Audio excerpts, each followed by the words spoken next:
مصطفى شلبي حالته في النازل لعيب خد حق أكتر من حقه، وما يستاهلش إن هو يدير ماتشات أو يبقى الأساسي في تشكيل نادي الزمالك. هو يقعد دكة وينزل، ممكن يبقى بديل آخر 10 دقايق، آخر 5 دقايق، مش وأنت خسران وأنت كسبان تديله الأولوية إن هو ينزل، ممكن يعمل أي نتيجة. إنما شايف إن مصطفى شلبي لعيب واقع، لعيب جاله انفراد، كرة انفراد جالك انفراد، واستلمتها ووشك انت والجون مش عارف طولها طولة غريبة ولمسات غريبة، حتى التمريرات غريبة. ما أنا مش شايف إن فيها أداء لمصطفى شلبي، مفيش جديد في أدائه. مش عارف بوسيري مقتنع ليه بمصطفى شلبي.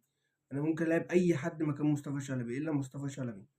أي حد، ممكن. أنا لو قلت لي عمر جابر هيلعب جناح مكان مصطفى شلبي أقول لك لعبه، بس ما تلعبش